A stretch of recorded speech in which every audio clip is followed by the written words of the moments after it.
Good morning, everyone. This is the Community and Economic Development Committee meeting. We will start with introductions of assembly members, and we will start. I'll start. Amy Domboski. Dick Trey. Ernie Hall. Bill Evans. Jennifer Johnston. Tony Kane. Chris Schutte, Director of Community and Economic Development. Wonderful. And over here, Todd. Todd Sherwood, Assistant Municipal Attorney. Erica McConnell, Planning Department. Great. And we have a number of invited guests in the audience, so I will go through and ask the audience to introduce themselves, and we'll start with Phil. I'm Phil Steyer. I work for GH1. Julie S. with Methodist Village.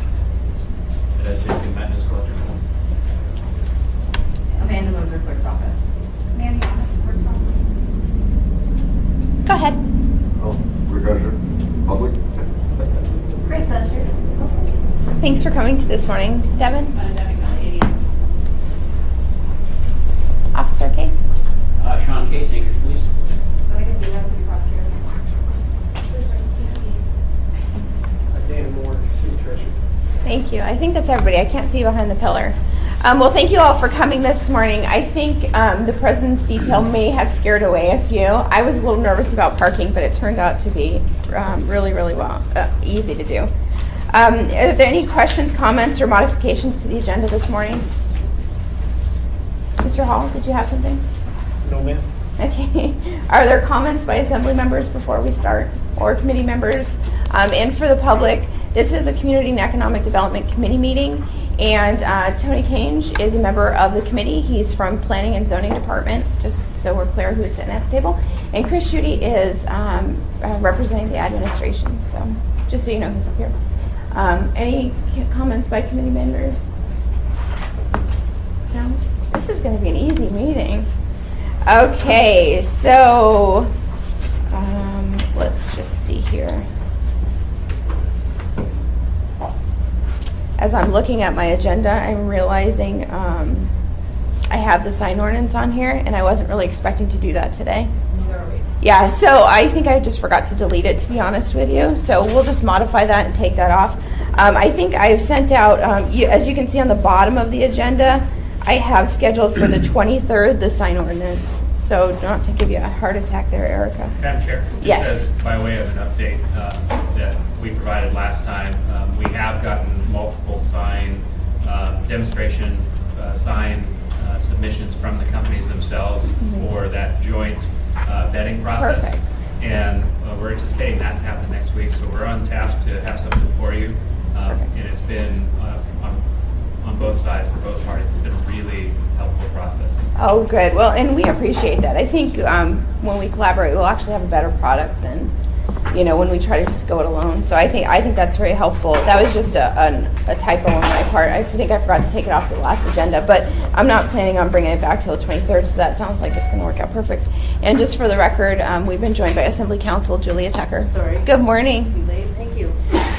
All right. Well, with that, the purpose of today is to start to get some of these committees together, whether we're talking public safety, the marijuana committee, or the Community Economic Development Committee, because there will be tasks that both are doing that will play into the oversight and developing the regulations and the land use codes and the zoning and all that for marijuana. So with that, this will be the point of the discussion today, is just kind of get an overview from staff, the direction and the issues that they see that decisions need to be made on. So Erica, with that, you want to start? Thank you, Madam Chair. So I don't have a draft of the ordinance for you because it seemed more practical to get some fundamental questions answered. And once the direction on these fundamental questions is established, then actually drafting the ordinance can be relatively easy. So what I did was put together 9 questions that we need direction on from the assembly committees, and some pros and cons for most of them. There was one at the end that I just didn't have time to put that together. And then we also, in the third column on the right side, tried to give you a sense of how the alcohol regulations compare. And so my hope would be that we could spend time today walking through these questions and answering them. Okay. This isn't every single question that has come up, but to me these seem to be the bigger, more fundamental questions, and that there were some kind of more smaller questions that we could deal with just through the drafting process. But these are kind of the, you know, are we going this direction or are we going that direction? Okay. And where we need to start. So I can start the discussion or you can start. Oh, go right ahead. Okay, well, I think the first question, and this has come up pretty much every meeting, and there have been discussions about it, and I'm sorry Peter's not here because I know he has a strong opinion about this, but should there be commercial grows in residential neighborhoods? And I would like to say that the pros and cons are just things that I've thought of. It doesn't mean that there aren't other pros and other cons out there. These are just the things that occurred to me. So on the, yes, there should be commercial grows in residential neighborhoods, the thoughts were that this would spread out the impact of a grow operation from a utility usage standpoint. I think we've all heard that grow operations are heavy users of electricity, also to some extent water. And so if these were smaller and more spread out, the impacts of these things would be less in any particular point. It would reduce the use of industrial lands for marijuana grow operations. I missed the last work session where Bill Reed, I believe, was here a couple Fridays ago.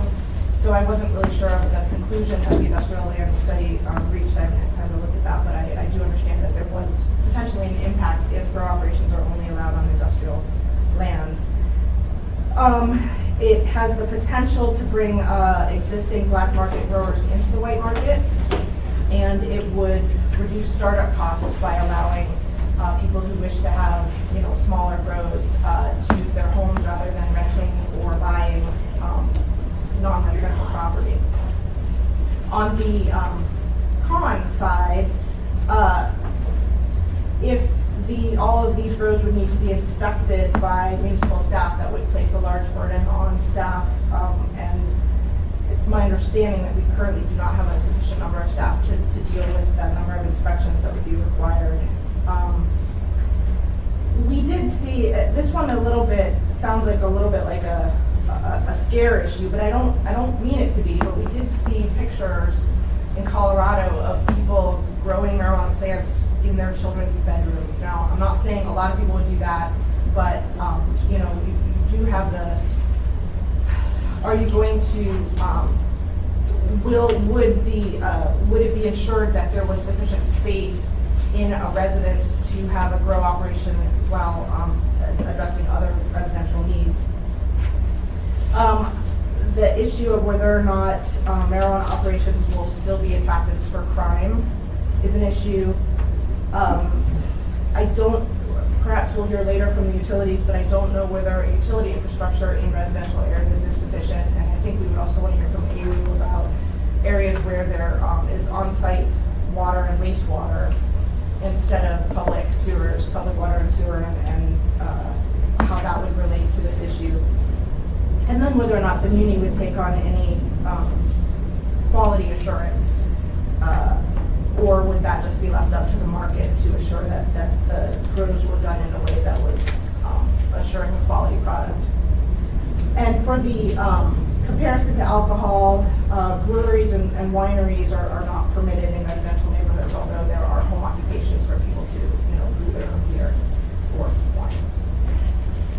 Okay, with that, since we have utility here, I know I'm gonna skip around from the utility side. When and I'm looking at you, Phil, because you're making eye contact with me. From the utility side, can you just give us what you anticipate your impact will be if we go industrial versus commercial, or do you have recommendations? Should we go both, or what? From your perspective, yeah, what do you have capacity to handle right now? Couple of points. First of all, if you have followed the development of the state regulations, they have moved away from counting plants and they've gone to square footage in their draft regulation. Standard grower more than 500 square feet, limited grower less than 500 square feet. I had some conversation about that with their chair why that you've done that, and many different reasons, easier to track, hard to keep track of the number of plants. Sometimes square footage you can look up in the database, and there may be some advantages to that. From the utility standpoint, as my colleague Ed from MEA will speak to better, really, we size things electrically based on the anticipated load. So, we're better sized to serve heavy use in those areas that are commercial and industrial in terms of zoning. We've installed facilities with that anticipation in those areas. In residential areas, really it's going to depend upon how much gets added, whether it strains the existing infrastructure or not. With that, I'll turn to my colleague, the electrical engineer. Ed, you're up. Thank you. And just for the record, before you start, I just want to add, Mr. Peterson has joined us, and I saved you a seat right next to me. And Jerry Weaver. Oh, Jerry, he snuck right in. Good morning, Mr. Weaver. Okay, go ahead, Ed. In general, that's correct. We would size the infrastructure in a residential based upon what we expect to see for a residential load. Transformer out in front of the property. It's designed to serve 8 facilities that are, a residence that has this anticipated load. So in the past, that's how we've sized those facilities. So it's the same. We actually looked at electric cars. It provides a problem for us as well. If everybody had an electric car, it would come in and be changing electric as well. So there are infrastructure limits in residential areas that could occur depending on the size of the facility. Sure. Mr. Hall has a question for you. No, actually, I just have a comment when they're. Okay. Go ahead, Phil. I thought of one other, and it's not just on the utility side necessarily, it's also on the residents, Places are built with an anticipated load, and so when you build a house, you have an electrical service installed that is based upon your anticipated use on your side of the meter, as we say. And we've had cases where, all across town, things that used to, when they were built 40, 50 years ago with a 60 amp service, now 200 amp services are common. So people had things on their side and then find they're having to call in an electrician. And we had an interesting case turned up on our system where we had a home that actually it blew a transformer and was serving twice. That's pretty unusual. We looked, you could see by the buried service line, it melted all the snow and ice in the wintertime. Turned out it wasn't a long growing operation, it was a big coin mining operation where someone had built their house up with servers, and they were drawing an awful lot more energy than had ever been anticipated. They wound up having to upgrade their service on the house as well. So those things happen, whether they would happen in mass, but change. Thinking about, I don't know. It is a consideration. Okay. Erica, just to give you a quick little recap of the industrial land. So one of the things that was presented to us, because of the challenges with financing marijuana, like large, if you're going to start a grow from fresh and you're going to have to buy a piece of land and put a big building on it, financing has become an issue. So what they're seeing in the lower 48 is some of these grow operations are moving into existing industrial buildings, which is pushing the other industrial facilities out. So they are building new. So that's kind of what we're talking about. And that was a potential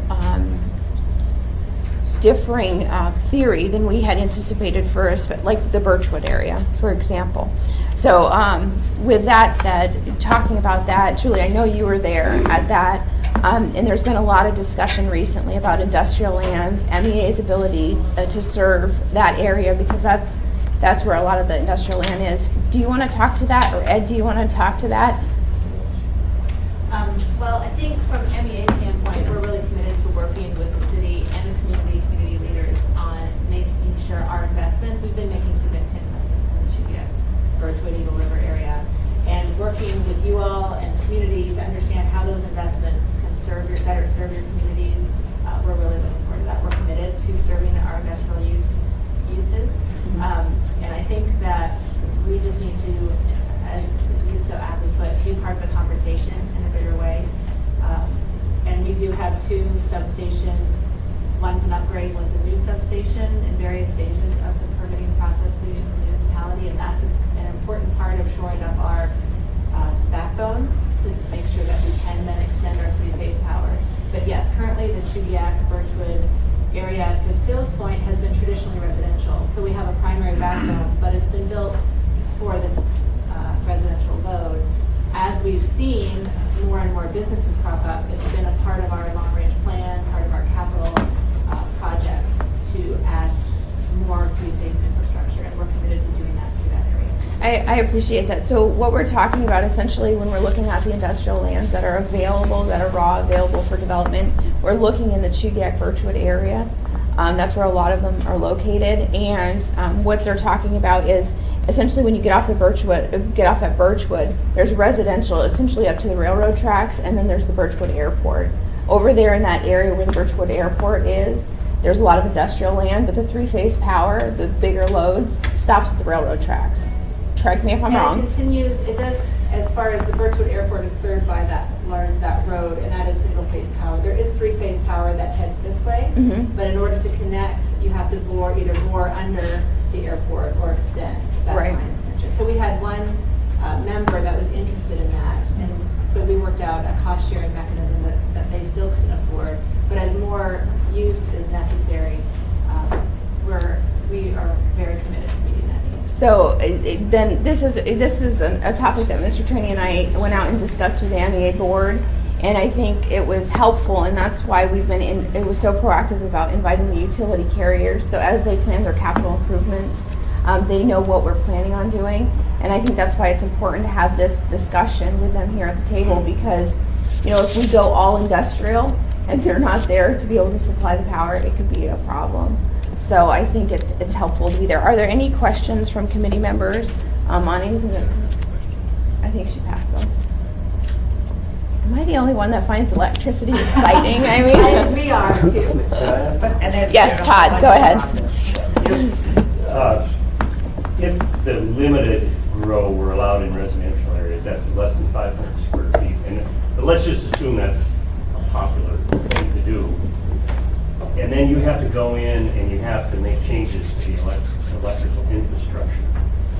How do those costs get passed on? In other words, everybody's going to end up having to pay the cost of this increased infrastructure because commercial marijuana is being grown in residential areas. Is that a possibility?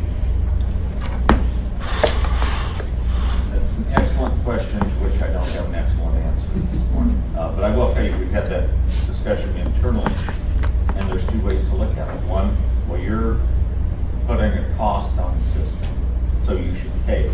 And the other, you're bringing extra sales to the system, which are beneficial in spreading fixed costs across more sales. So that's good for all. So we don't have an answer as yet. We're having a discussion internally. There are certainly times when a customer wants to do something that causes us to expand the infrastructure and that customer pays.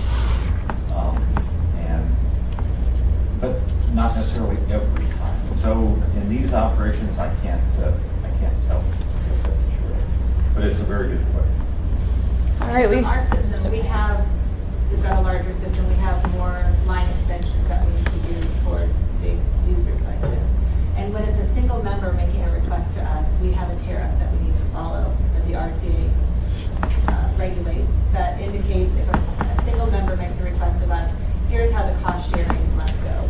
And that prevents abuse of the system. So, I know you, and so I give you a deal and give you a line extension on the backs of the rest of my members. So the RCA regulates that member request through a tariff. Now, when it's a larger need, like an industrial use, that's when the utility can decide that this is a larger benefit to the system. So we can take a capital expenditure and put it into our capital budget, grow this line extension, because the revenue back will match the expenses and will be a benefit to the larger system in general. So it depends, I think, as Phil was saying, it depends on the specific situation, but typically if it's a single member making a request, there's a tariff that allows them to share in the cost.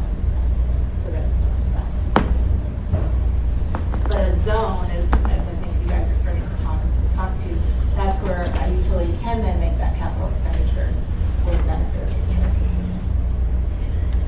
Mr. Hall? Thank you. You know, during all of our thoughts in these conversations that we're having, you know, we've always got to come back to the fact that Prop 2, when it passed, it gave the responsibility to us to make sure that this is safe and accountable. And when it's telling us to do that, they're telling us to do that for the consumer, the public out there. So in all of these processes, we got to make sure that's foremost in our thoughts, that we have to protect the public. You can correct me, I don't think there's a lot of three-phase power running through residential areas.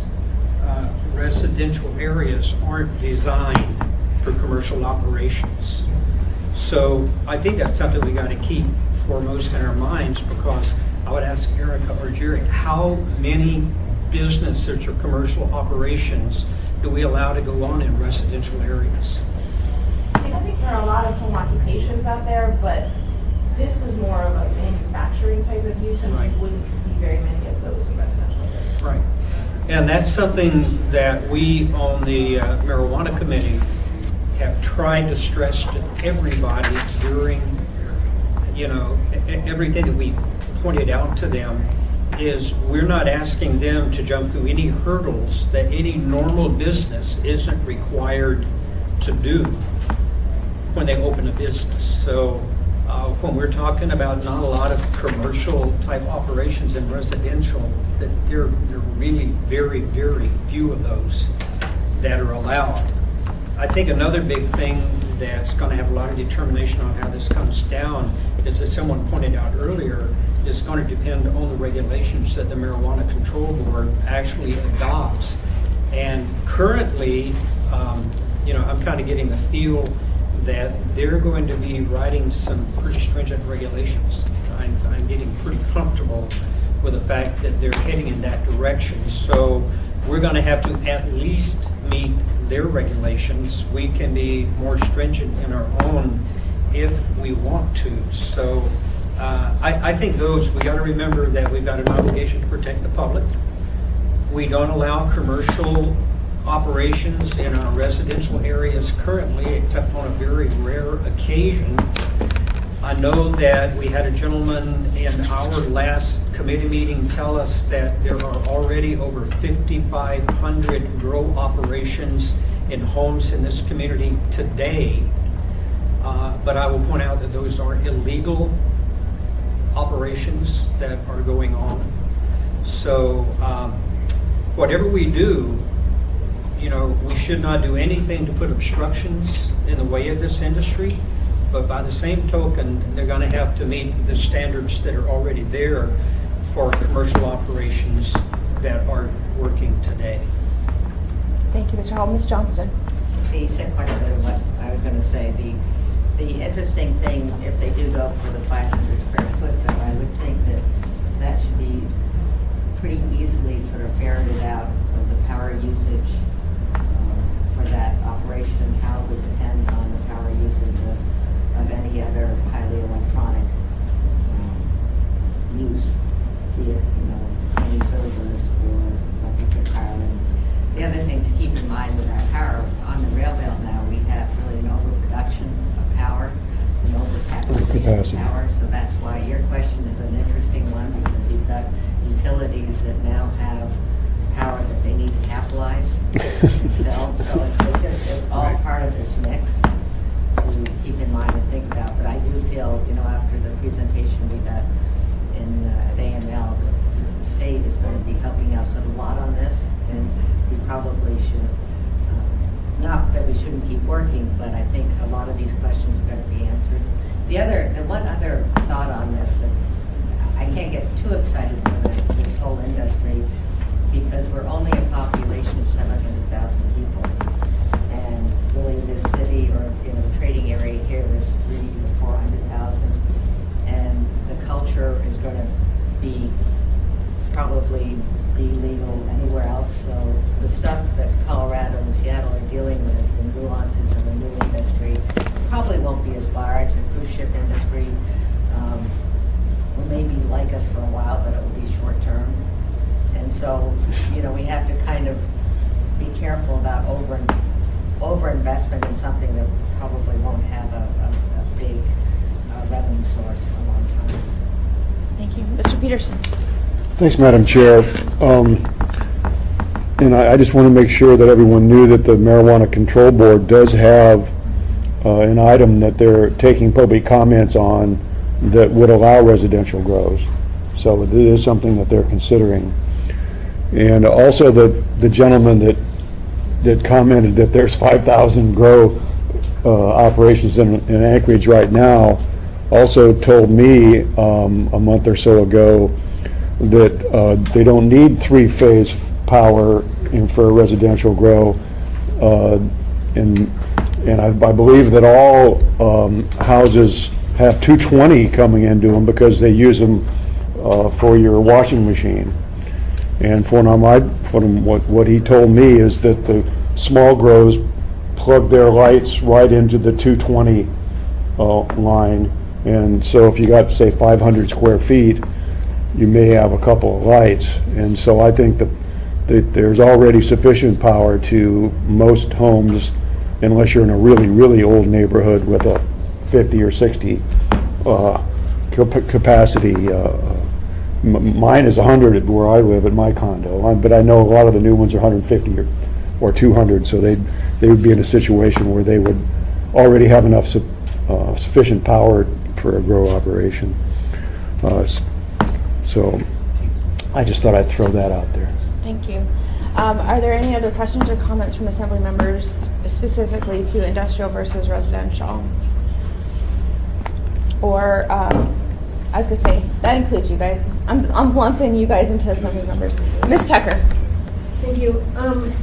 One of the things that came to mind after that last meeting with that information that was shared about the home grows in operation now, and also some of the comments that Mr. Peterson made, it seemed to me that one of the things that the Assembly from a policy perspective needs to do, aside from, and in addition to what Assemblymember Bernie Hall has said, is that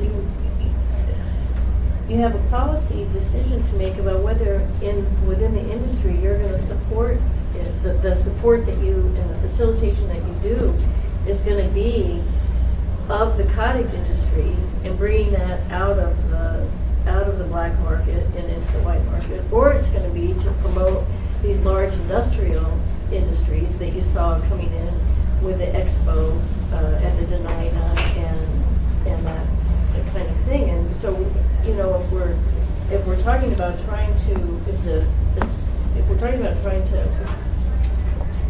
move the black market, we don't really have a big black market of industrial use here. You know, we don't have those things that Denver has yet, where you have the gray grows creeping up in between the legitimate regulated grows. And so, and I don't know what the potential for that, but there are going to be pros and cons to supporting the cottage industry, and there's also going to be pros and cons besides land use on enforcement in promoting the larger industrial grows that are, you know, maybe at least initially come out of state. So that's a policy decision that needs to show up someplace on the pros and cons. Yeah, I think that's a good point. And just to point out what Erica's, pointed out a little bit, you know, if we look at how Colorado is doing it, you know, they have all these bio-tracking mechanisms so they can monitor these plants from seedling all the way to distribution. And it sounds like, depending on how the regulations come down from the state, we may not have that.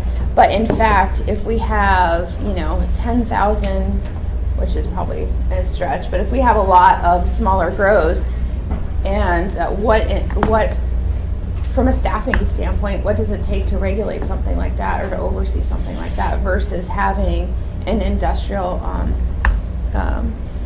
complex or system where, you can actually manage it with the current staffing? I mean, Jerry, I'm sure you have comments on that one. Oh, I do, and I've got GS map here for you with respect to potentially where they could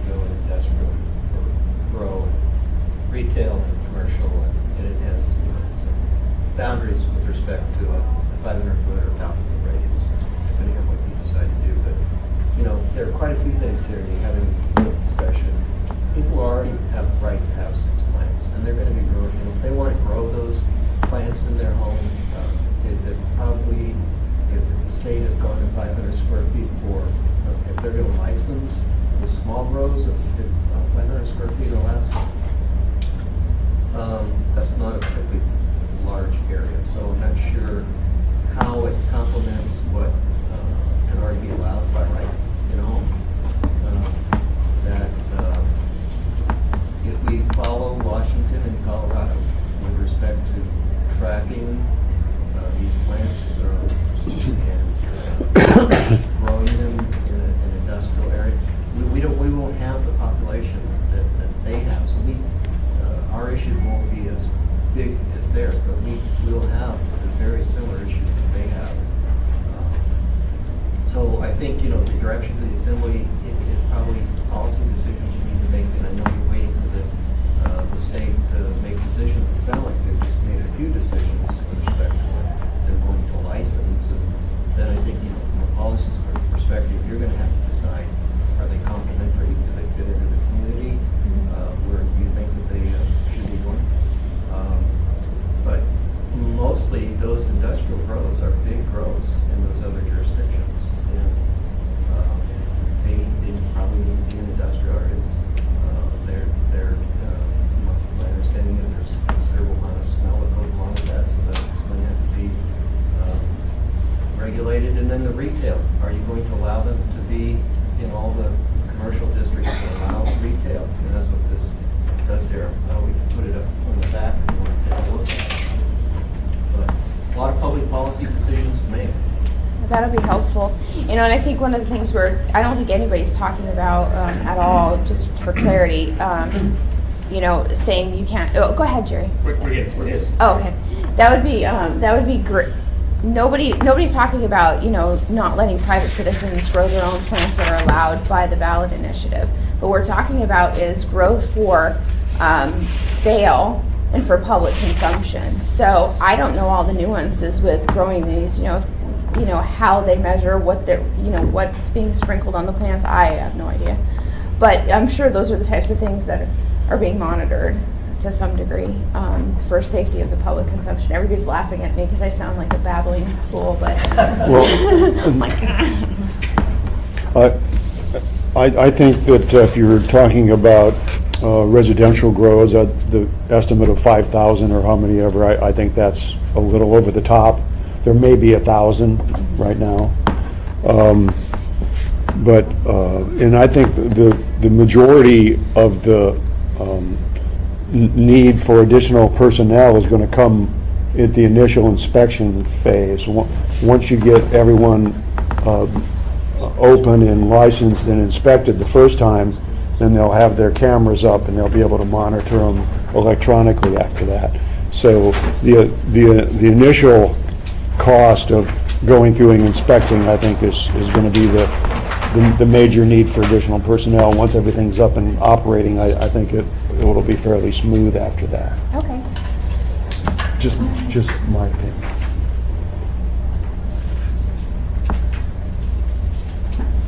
So we did these, and unfortunately, I gave my other drawings to Suzanne for Chugiak, Eagle River, and Girdwood. And, if you put the same kind of parameters of 100-foot or 1,000-foot buffer around schools and parks, and it works in Anchorage. You could pretty much fill in all the industrial areas for growth. There's some areas that are impacted just because of what they're adjacent to. Eagle River Chugiak is small. It's reduced down because it's a smaller area. So there are fewer areas to do the industrial grow and the retail. And unfortunately, in Girdwood, the way the properties are zoned, very few areas to grow or retail. Jerry, can you, for everybody in the room, can you explain the colors and what they mean on the legend? The gray is the industrial, the red is the retail commercial. So, we just did the buffering around those two zoning districts from schools and parks. So theoretically, if you allow them in industrial areas, those are kind of parameters you could put on with respect to grow and retail. You can decide however you want, what your parameters are going to be. This is kind of addressed in question 3 in this. And we'll leave this up for a little bit, so at the end, people can come up and look at the map. That's very helpful, thank you. Are there any other questions right now regarding this? I know this is a big topic, and we probably took the hardest one first. So I'm going to try to go rapid fire through all the questions, and then we'll go back and see which ones we can answer for Erica today. Jennifer. And one of the, and Julia brought up a great comment about cottage industries, because when we were doing the rewrite of Title 21, we, particularly Debbie and I, did a lot of work to not over-regulate cottage industries, particularly outside of Chugiak Eagle River. So that is something that we should probably take a look at. Good comment. All right, Erica, do you want? Why don't we just go through the questions? I think Phil had Oh, something. Phil, did you have a question, comment, Really positive just remark? Clarification of a couple things. To Ernie's point, we have three-phase power running through residential neighborhoods, but we generally have only a single wire to serve an individual residence. Very few residents receive three-phase service, unless maybe a welding shop in the backyard or something. In terms of number of folks, yeah, there's 700,000 Alaskans, but Alaska, the folks who are in the industry tell me we get 1 to 2 million visitors a year, so our population essentially doubles, triples. So just to count now, a lot of them maybe don't fit the demographic. Thank you. Okay, Erica, let's see if we can get through some of these questions, and then we'll circle around and see if we can get you some answers today. Okay, so the question 2 was, should all marijuana uses require assembly approval, which would be the land use approval? On the yes side, that it would be very consistent. It allows the code to be a little simpler, and it would allow public input for all types of establishments. As I've mentioned before, it seems that to me a testing facility probably isn't going to have that much product on its on site at any given time, and it's really just more like a laboratory, like the crime lab. So to me, the cost and time of going through the assembly approval process may not be warranted for testing facilities, but that's kind of the only, from listening to what I've been hearing from the assembly over the last couple months, that really seems like the only one that, even if there may still be a question about it, seems very clear that the assembly is interested in definitely doing the land use approval for the grow operations, the production, and the retail stores. So just wanted to kind of. Are there, Mr. Hall? Yeah, just one quick question. Should that read, should all commercial marijuana, or, I mean, there's certain things that personal use, personal grow. To me, the parameter of what we're talking about is commercial. Okay. Personal use, totally not part of the conversation. Okay, so we are referring, should commercial? Yes, anything Okay. that would require a license. Okay. So I want to, just try to start to narrow people in for assembly members. I mean, what are your thoughts as far as not letting testing facilities come to the assembly, but administrative approval? Or do you think for consistency, we should just have them all? Mr. Trainee, then Mr. Hall. I think for the first couple of years, we should have all of them come to us, then drop off the testing if there's not a problem. I just think the initial rush come in, I'd like to see us not only do the commercial, but also do the testing facility for the first couple of years. Okay, Mr. Hall? Yeah. The testing facility, the lab, I have no idea how that's going to be addressed. Whoever gives certification to a testing facility is basically certifying that anything they test is going to be correct. So I don't know how the state's going to handle that. I think that testing is going to have to be at a state level.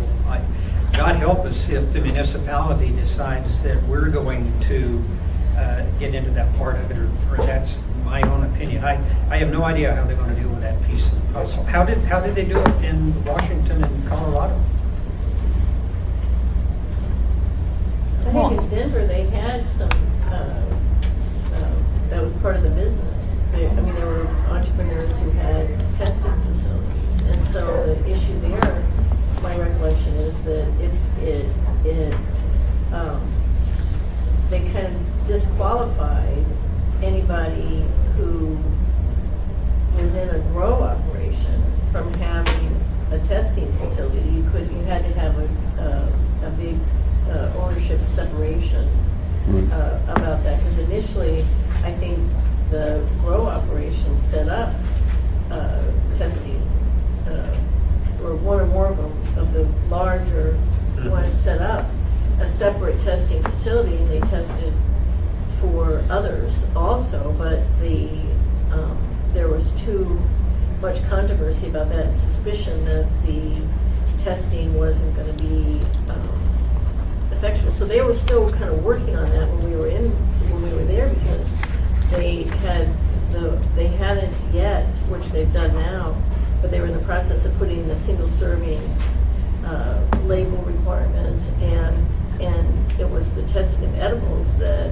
had suddenly hit them, and they were still working that out. So I'm not quite sure what happened about that, but it was handled on the private side for a while. And then the people were, my recollection is the people when we visited on site, they were complaining that it just wasn't economical to invest in a lab if you weren't also in the business. And so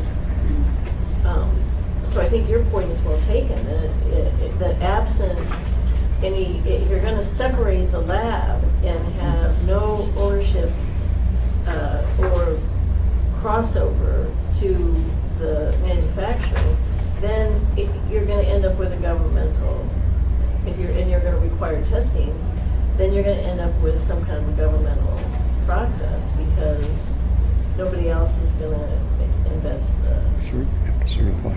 or you run the risk that it's not going to be economically advantageous to the private sector. Oh, Mr. Peterson?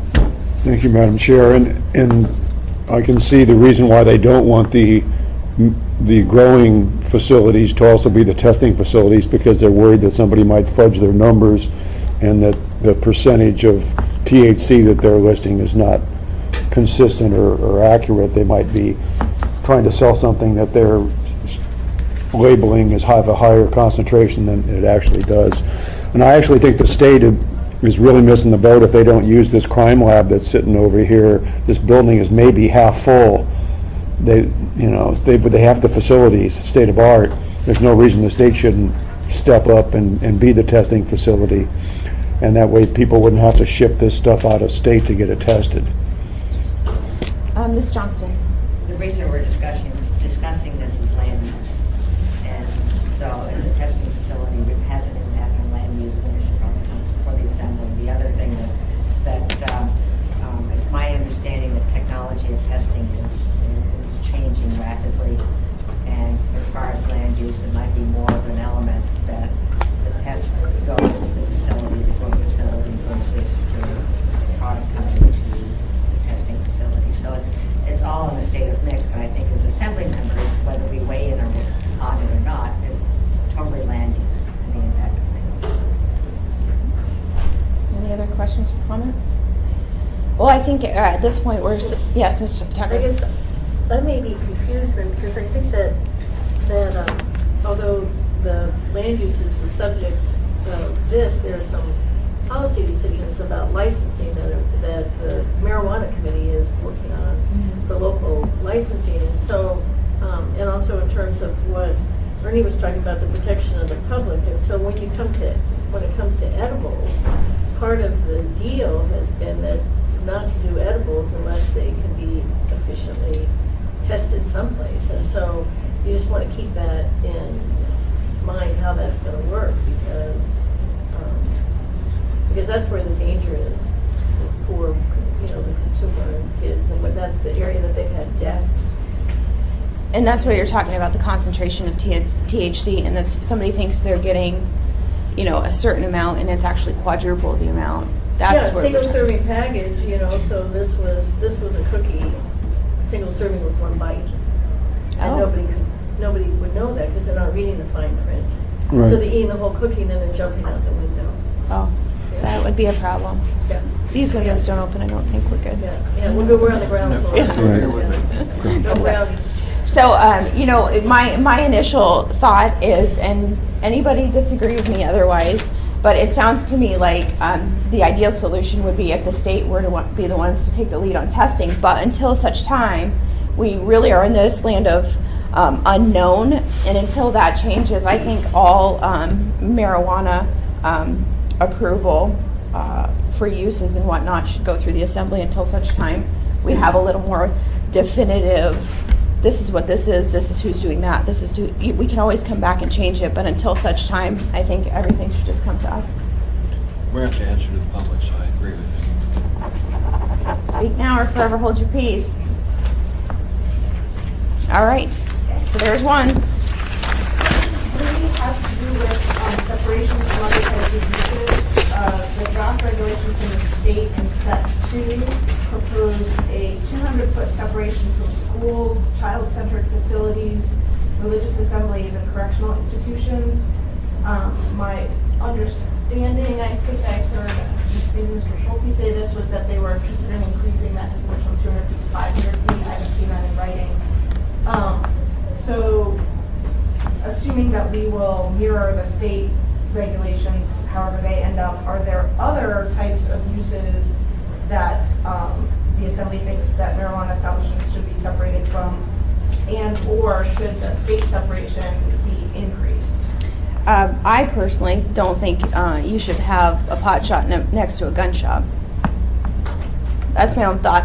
And the reason this was actually brought to me by somebody who was from Colorado, and they had said, you know, it was a security person who does security and transports, and he was saying that it's very difficult from a security perspective to know people going in or out of gun shops, you know, carrying guns, you know, they're right next to these marijuana facilities. He just thought it added a huge level of complication that didn't need to be there.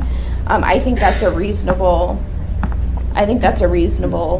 you know, observation. But that was just the only one that was brought to me. Does anybody else have anything other than what Erica has mentioned? You know, schools, churches.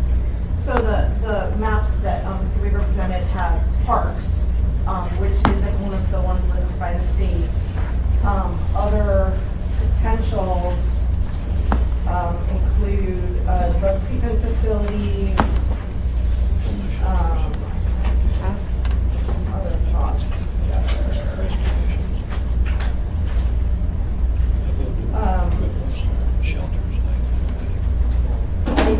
They can't be adjacent to an alcohol facility, but I don't know what adjacent means. That's right. There's no separation. There was in the state draft, it's talked about not being immediately adjacent or adjacent to an establishment that serves alcohol.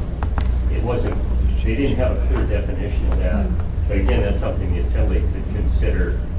One, to define it, or maybe you want more of a distance separation just to avoid clustering of these kind of things between the alcohol and the marijuana shops. Okay, I appreciate that. I'm going to take a brief pause here because I've been told our new police chief has joined us. Could you introduce yourself and please come on up? Are you going to be here for a few minutes? I will. We would love to hear your input on the topic if you want to join us. Great. I'm Chris Collins. Hi, Chris. Is that optional?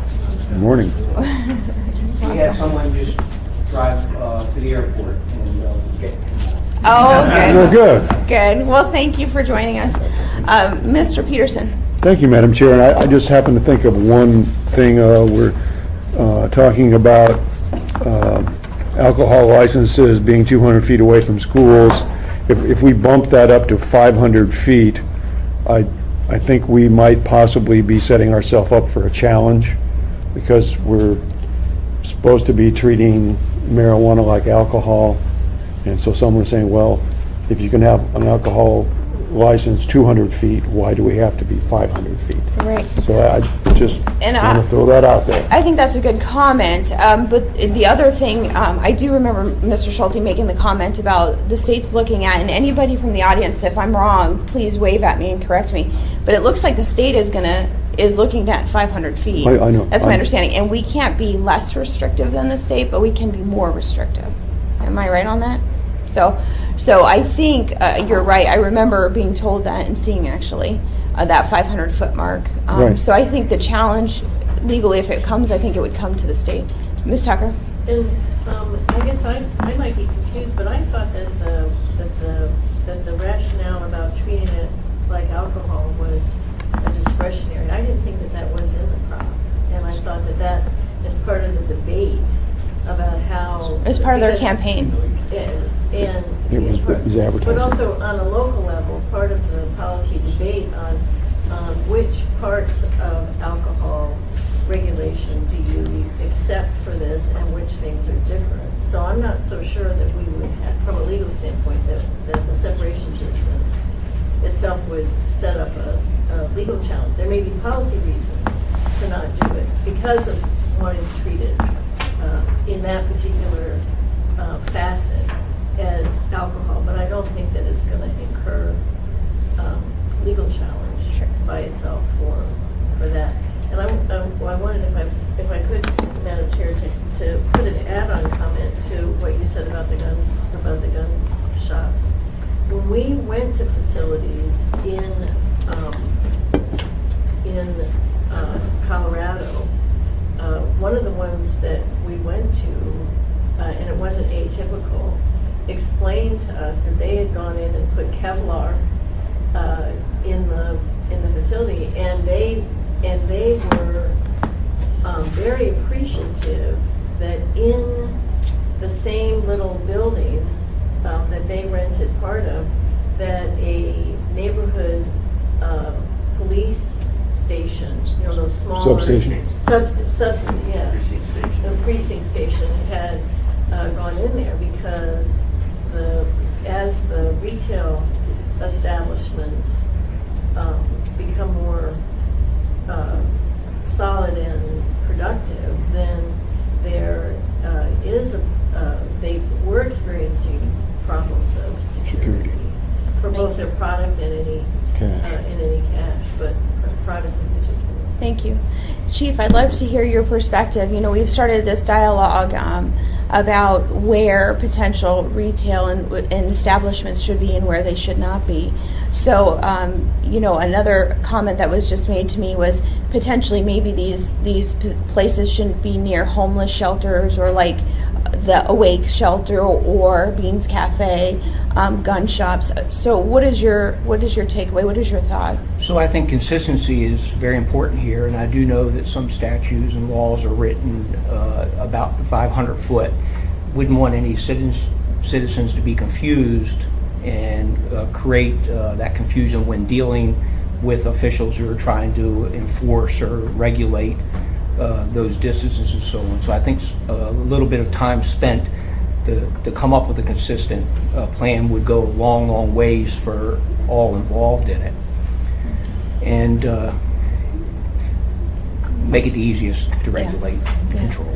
Do you have any thoughts on potentially adding regulations saying, an establishment like this shouldn't be near a homeless shelter or shouldn't be near? I think we should hear from those individuals who provide those services and medical professionals as well as educators to make sure we're not undermining any of their ability to entice failure in their treatment or the rehabilitation of them. I think that would be crucial because we wouldn't want to do that. So that would add on rehabilitation centers too. So that's a good comment, good observation. Are there comments from assembly members? I think I haven't really seen any opposition to not having these near schools or churches.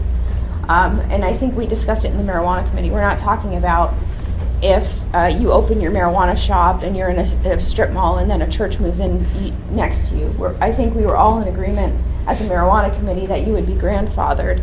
We're not talking about, people targeting these places to get them to move. That's not the case. Erica? I just wanted to note that the state says that if protected use comes in closer than whatever separation distance is, and they need to, and the license needs to be reissued, they would not reissue it. So that in our situation, so I haven't seen where the state licenses are going to expire. Have you seen that? I haven't seen that. So to me, that would be upon transfer potentially. Yeah, I don't think it would be like for renewing it. Right. It would be. Like if you were selling the let me see if I can business. find that section. If, in your scenario, the marijuana shop is in the strip mall. Yeah. Then a church comes in, they just have to put up with it, Yeah. basically. But if that marijuana shop then goes out of business, I think what you're saying is under state rules, another marijuana shop couldn't come in there. And we, you know, from that perspective, that's the opportunity. If somebody has a problem with that, you have to talk to, we have to get our comments in, or get your comments into the state as they're drafting these regulations. Because one thing we can't do is be less restrictive than the state. You know, we can't control what they're going to do, but we can definitely make proactive comments now as they draft those regulations. So the section, and again, of course, this is draft. If an existing marijuana establishment licensed for premises located within 200 feet of a child-centered facility, a building in which religious services are regularly conducted, or a correctional facility is revoked or expires, the board will not issue another marijuana establishment license for the same premises unless the school grounds, the building in which religious services are regularly conducted, or the correctional facility no longer occupies the site within 200 feet. Okay. And those are literally for, I mean, they have 3 uses in there. It sounds like, or 3. I'm sorry. Those sounds like they have 3 restrictions in there specifically. We're sounding, you know, from my perspective, I don't think this should be next to a gun shop, personally. But Mr. Train. Correctional custody facilities, but they also make that to include halfway homes. Because we've got some halfway homes like on 9th Avenue down there. I want to make sure that that includes them too. You know, correctional custody. I couldn't speak to how the state defines a correctional facility, but we can certainly ask them. If we could, because we've got some halfway homes Or and you people could are under decide- some restrictions there. I'm sorry. Go ahead, Ms. Tucker. Sorry, Julia. You could decide to make it more restrictive, even if the state doesn't. We could define have your it. local definition in your regulations, specifically meet Mr. Trainey's. Because know at my wife in the worked worst at- case scenario, it's going to be more restrictive than the state. My wife worked at a correction, at a halfway house for a while, and she said they always had problems with people using drugs there. We do have definitions in Title 21, if they refer to them, they actually don't use the term halfway house, which is what the rest of us say, but it's community correctional, Correctional community residential. what she said. Yeah, it's easier. And so it's part of their conditional use permits, supposedly what they can, in terms of the type of people they can have there. But in any event, you know, by reference to that, you could include that in your list of things that If you'd add that as we're working on this, from my perspective, I'd appreciate it. So the other discussion I'm trying to nail people down on is parks, because this came up in somewhat of discussion at the marijuana committee. Mr. Hall, I'm sure you have a comment on that. Nothing like throwing you right in front. Actually, I don't. No comment. Okay. So the question for the committee then, you know, please weigh in. We've talked about, it sounds like the basic ones, obviously the state's taking the lead on.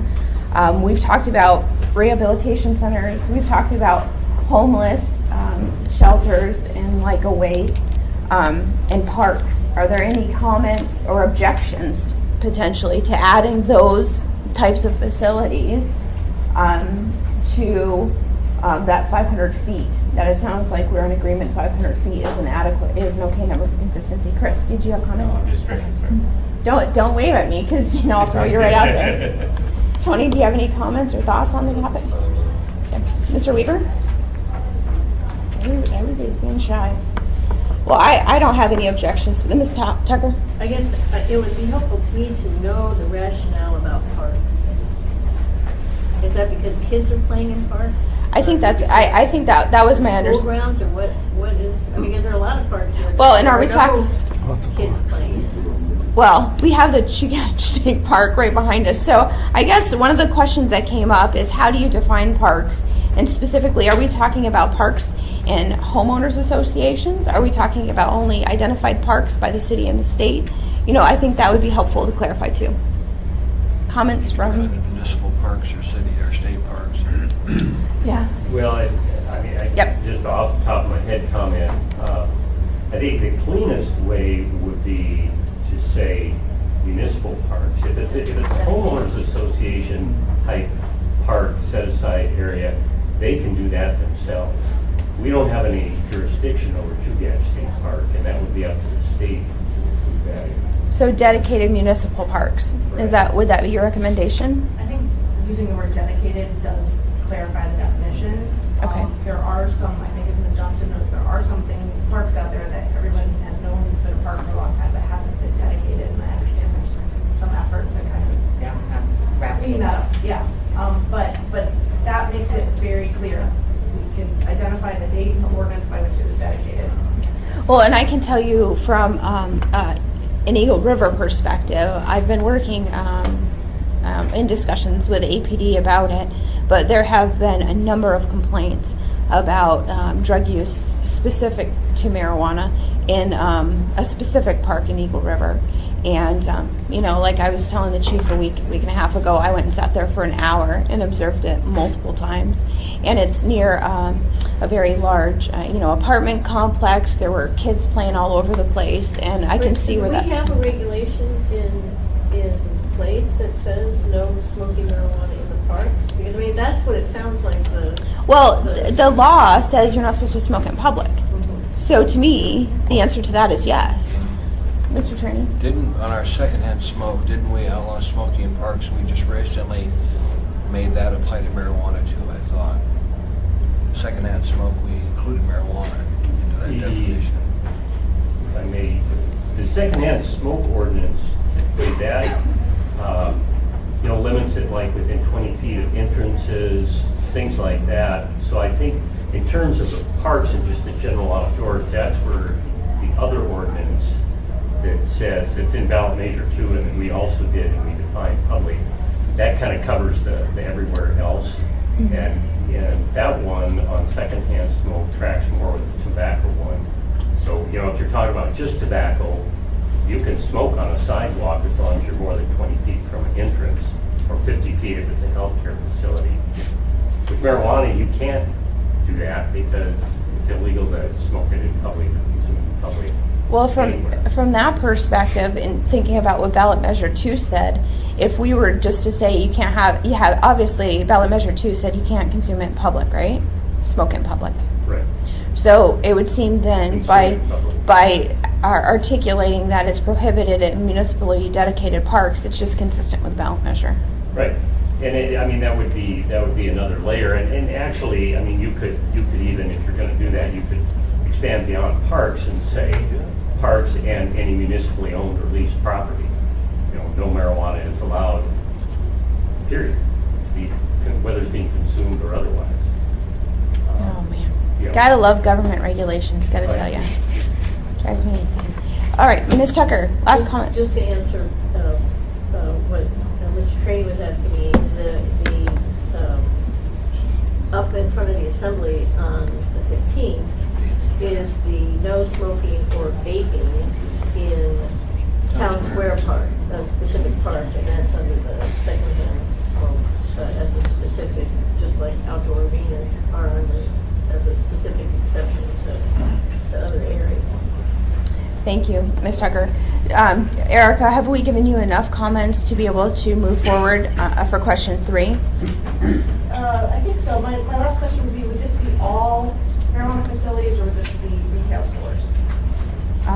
Mayor's exception. And I didn't actually put that in my question. And certainly the state separation is for all establishments, but does a manufacturing facility need to be separated from a park or a homeless shelter, or are we, because those things won't be open to the public. Right. And one comment on that is I was reading the latest set of state regulations. You actually can apply for and presumably get a cultivation license, a retail license, and a product manufacturing license. And they can all three be in the same building, the same location, as long as they are separated by internal doors with secure locking mechanisms. So again, the cleaner way to do it might be to just say across the board, maybe you accept out testing facilities or something, but because of that potential that all three can be in one location. Well, if that were the case, they would have to meet the standard for the most restrictive standard. Mm-hmm. But yeah, that's true. Comments? Mr. Hall says he agrees with what Todd said. So, there we go. All right, so we only have about 22 minutes left, so we're only on question number 4. So I'm going to let you, Erica, just kind of zoom through the questions, and then we'll go back and make comments after you've gone through the questions. Okay, question 4, we had a discussion of this at the last meeting about whether the land use approval should expire when the license is no longer valid. On the one hand, that would allow the assembly and the department to address problems that arose that were not anticipated during the original review and or changes to a neighborhood over time. On the con side, as was raised by some members of the public, that if somebody has put a lot of investment into a location, that that whole investment gets called into question if they want to sell their business and the next person needs a new land use approval. It is a little bit complicated by the issue that we just spoke of how if a protected use does move in within the separation distance, the state would not issue a license, but if it's a separation distance that's established just by the union, not by the state, then it becomes a question. So the way alcohol does it is that the land use approval for alcohol expires 120 days, basically after the license has been removed, or if the use is discontinued for a 1-year period, or if the operation of the business becomes substantially different. And while I think the language there could be tightened up a little bit, that has seemed to be somewhat effective. Somebody's going to look at that. Question number 5, as Todd mentioned, the state apparently will allow various types of facilities to be co-located in one place. Is that acceptable to the municipality, or would the municipality want to make sure there's a separation between various types of facilities? Question number 6, should retail marijuana stores be allowed in the central business district? On the one hand, this is our main tourism area. A vast majority of the stores stay downtown, and there is the presumption that the ability to purchase and consume marijuana will be a draw for tourism. On the other hand, some communities have decided that they don't want retail marijuana to kind of be the public face of their community and have not allowed it in certain very kind of iconic areas of their communities. Question number 7, should retail marijuana stores be allowed in neighborhood commercial zones, the B1A, the B1B, or the R4A? By allowing them in these areas, you would have the potential to have the stores be more spread out and not concentrated in our B3 areas. But these areas are often very integrated into neighborhoods, and so that would allow stores to be quite close to residential areas.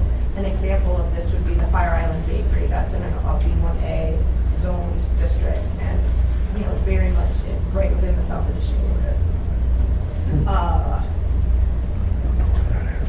The question 8, should smoke clubs be permissible? This also, I think, came up at the last meeting. It would provide a location for tourists to consume marijuana by smoking, and would also provide a location for social group use of marijuana. On the con side, smoking, I think this would require, and I'm talking correct me if I'm wrong, but I think this would require some adjustment maybe of our public definition of public, unless they were membership only. Not really sure how that would work, but smoking in public places is prohibited at this time. Secondhand marijuana smoke may be hazardous. I did a brief Google search on secondhand marijuana smoke and came up with a CBS News report from last year that said that secondhand smoke from marijuana affects people the same way that tobacco smoke does. And one of my understandings of the reason for banning smoking in bars and things like that was to protect employees.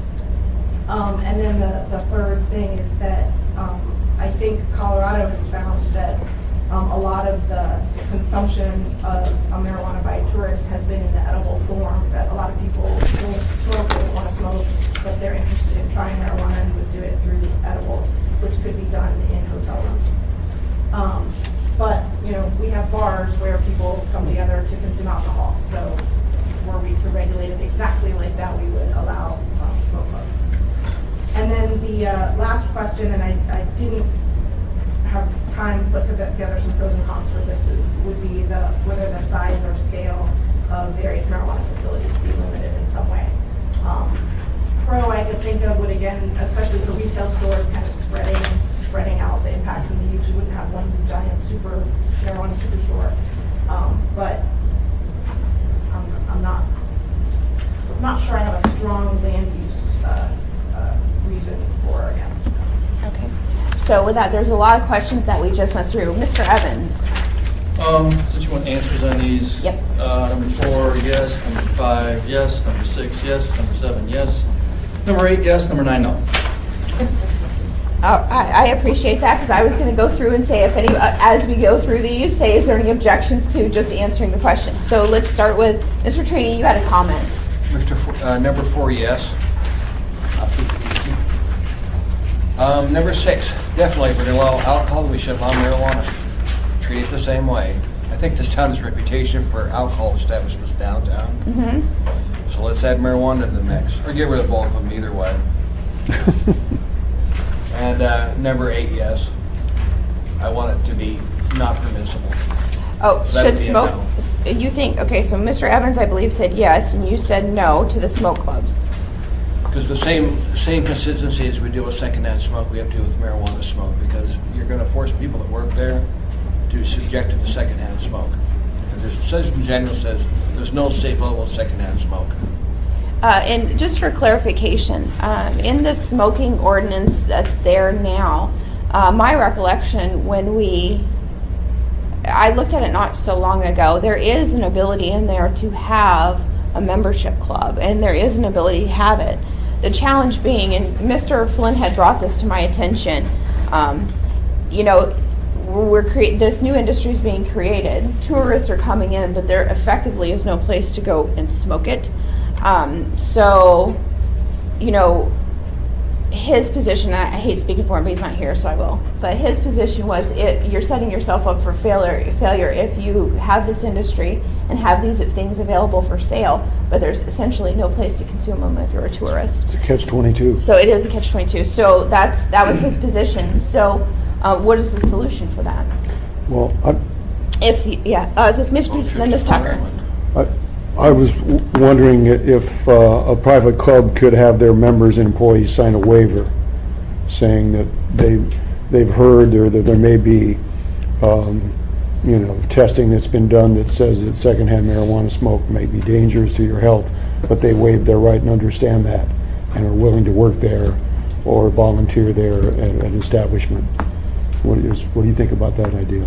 Well, those ideas were, as Mr. Trini said, were presented in the context of the tobacco. And so there is a single exception for the private club, and that is a private club that has no employees.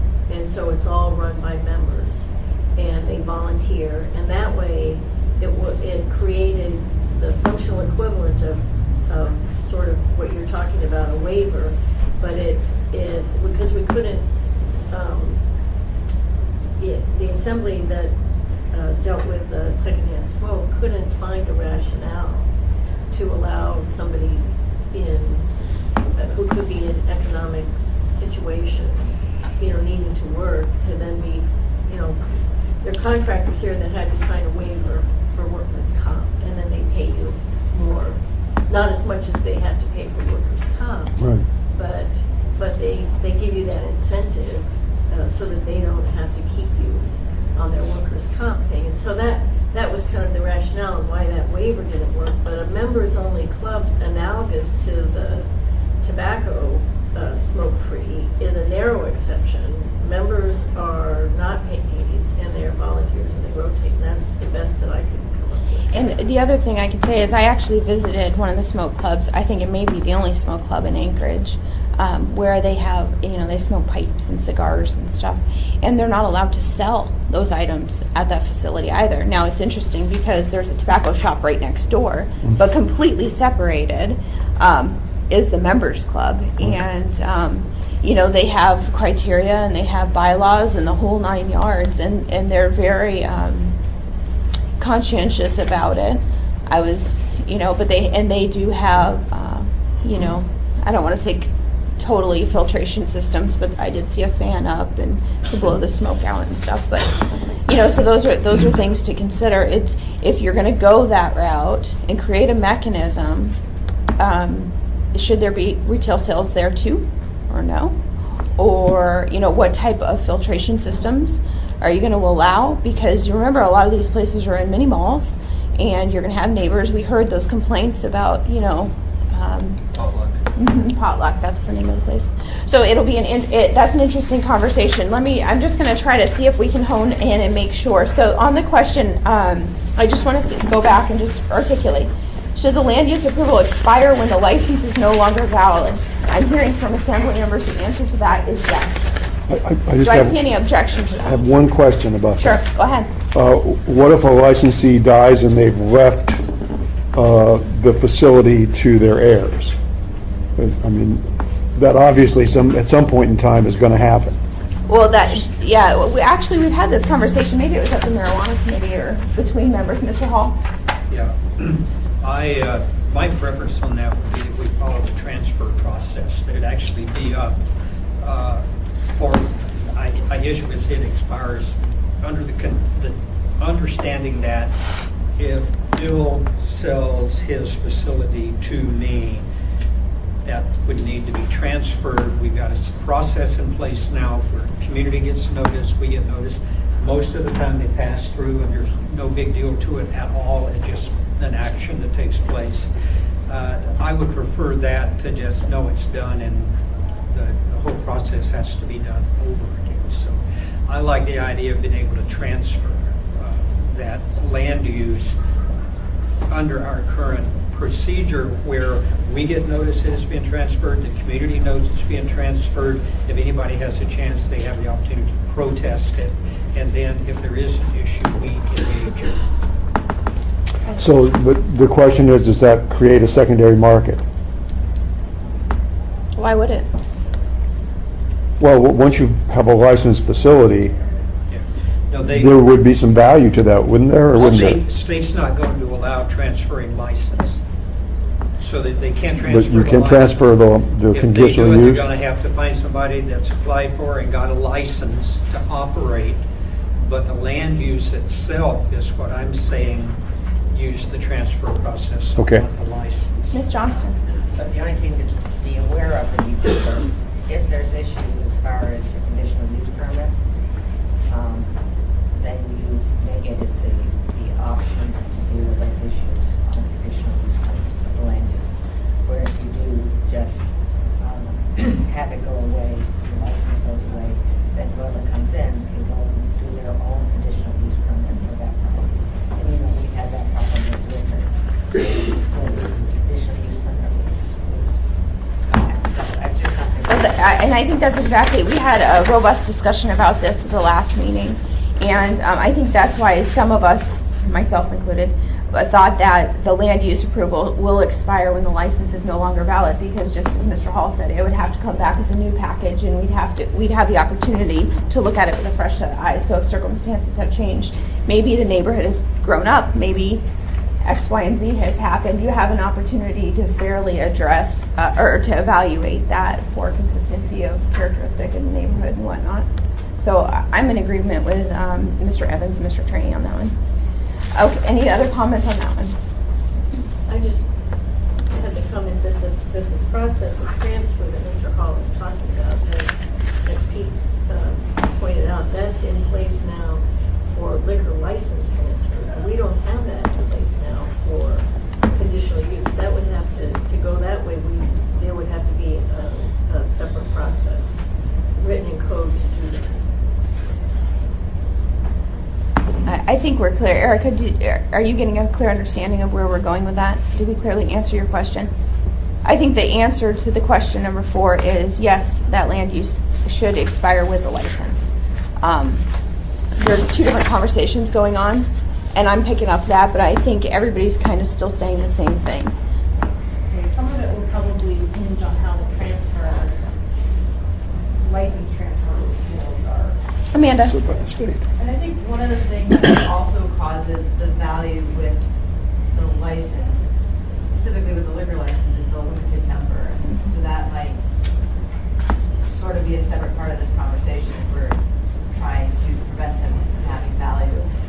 That might be something else to look at instead of not making them transferable or not.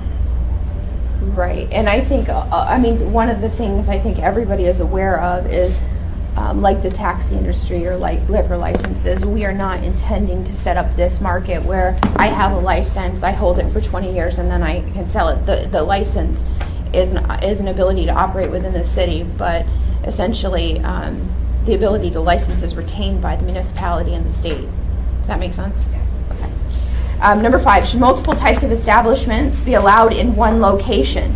The answer I'm hearing from assembly members is yes. Is there conversation about that? So what you're saying is you should be able to manufacture, test, and sell in the same location.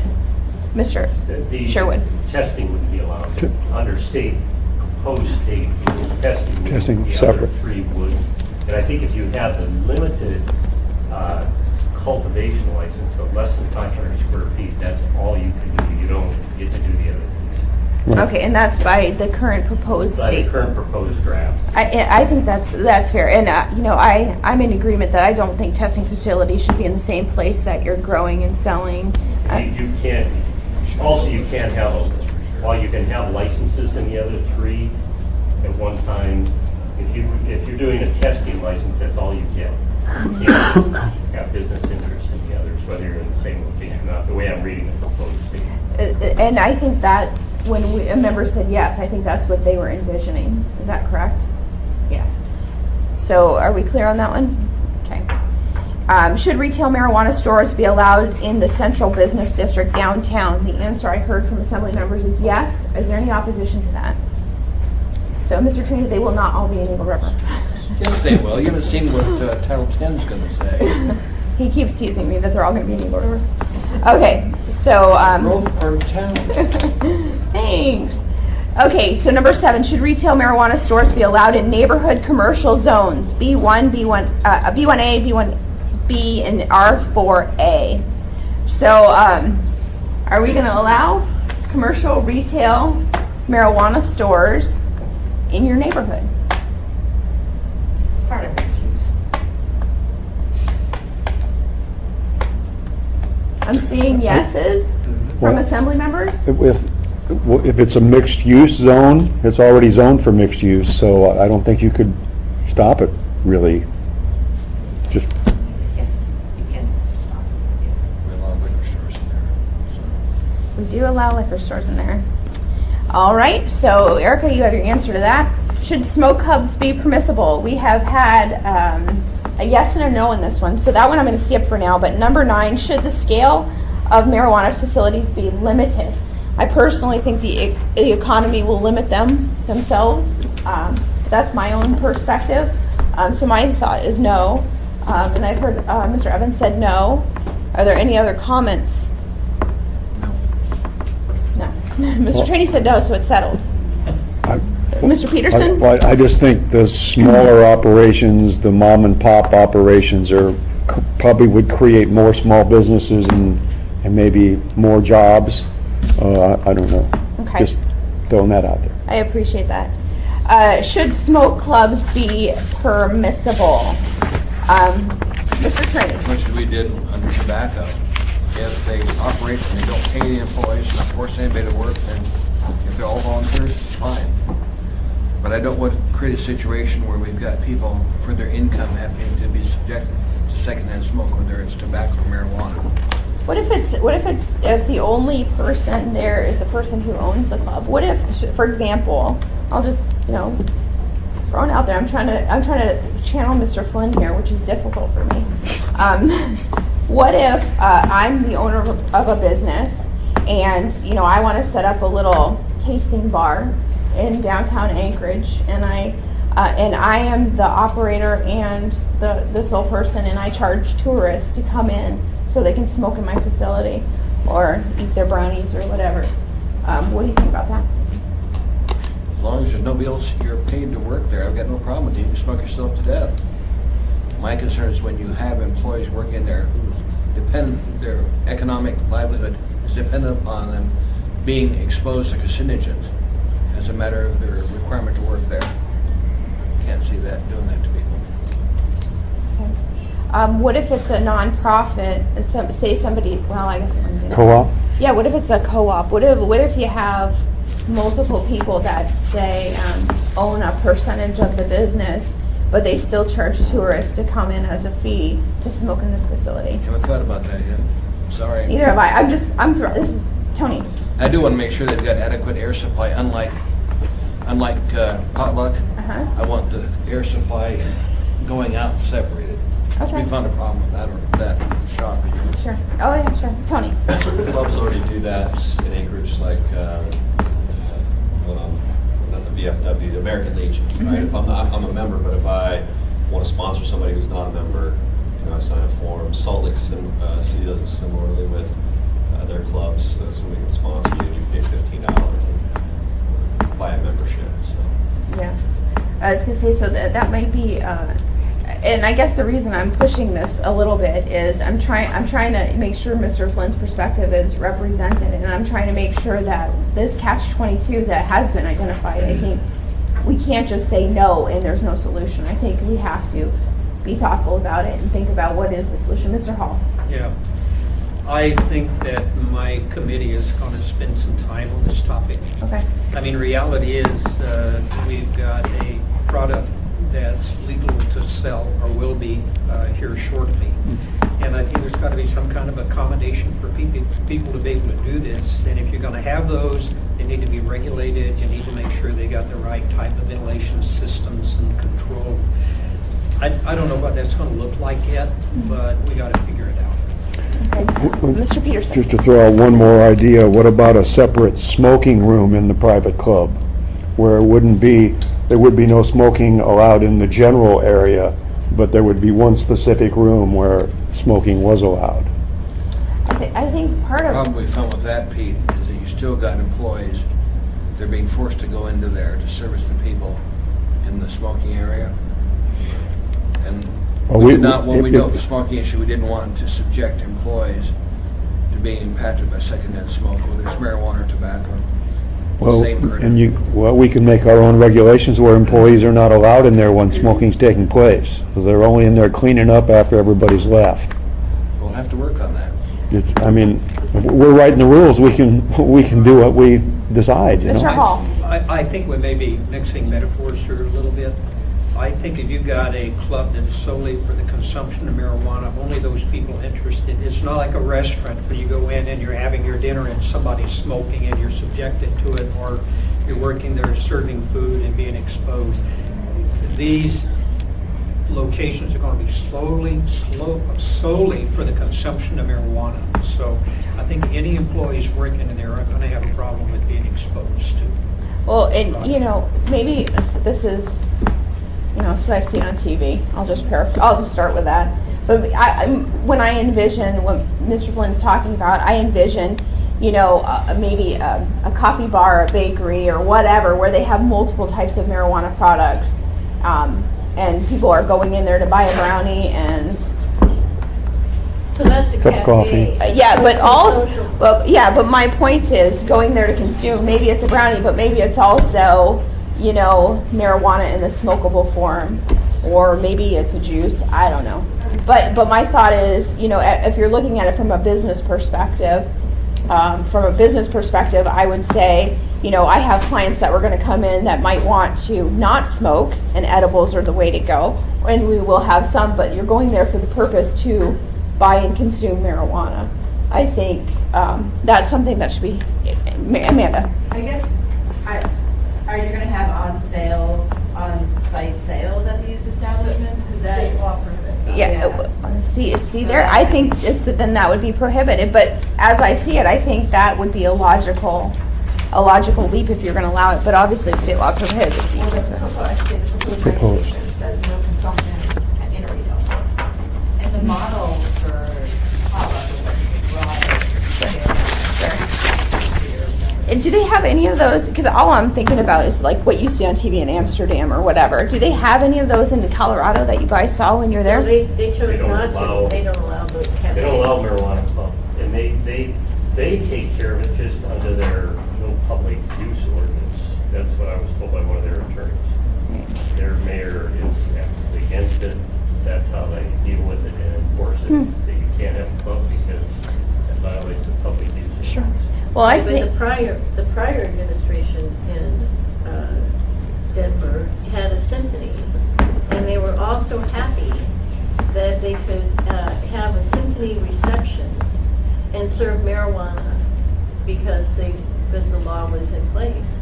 And so that municipal attorney had to scramble because that would have violated the state law on public consumption. So they figured out a way at the last minute to make an invitation only to the, like the champagne pops or, the equivalent here, so that they could still have the marijuana reception, but have it be under this members only provision. well, I We think, heard about that at I was gonna say, just for today, I apologize because we did just run a little bit over. I think we answered all but one of the questions, essentially. There's still debate on whether smoke clubs should be permissible and how that would come along. I think at this point, we'll punt to the marijuana committee and let Mr. Hall do a little bit more work on that. I do like to, this is an important topic for many in the community, so though we're running 5 minutes late, I'm going to take 5 minutes of public comment, and then we'll conclude. Actually, I'm gonna before I take public comment, I want to go back to we did not get to the potential marketing restrictions that I was hoping to talk to the Department of Law about, and we didn't finish with utility carriers. Since they're here today, I want to just take 5 minutes and talk to them to see if there's anything that they didn't cover in their initial statement. Phil. To Mr. Johnson's point, we have a lot of capacity to generate power, and what we're talking about here are limitations on the distribution system to the distribution power. So just to clarify that, to the amount of energy that's used for grow operations, you can certainly, on our system, you can be a residential customer, a small commercial customer, a large commercial customer. You can be a large commercial customer with a single-phase service, and certainly on these grow operations, I envision you could have a single-phase service and rise to the level of consumption that you would be amongst our largest customers in that regard. So I appreciate all the discussion. It's very helpful to us. Thank you. MEA. Well, first to say thanks again for inviting us to the conversation. And I think our commitment to the Chudiak Birchwood area has been calling the question of late. And I just do want to say that we are really committed to serve the area and to meet the industrial and commercial needs of the community. And these kinds of conversations just help us do that. We have actually had 2 new service applications for marijuana grow operations in the borough, not in the municipality. And so far those have been served by single-phase power.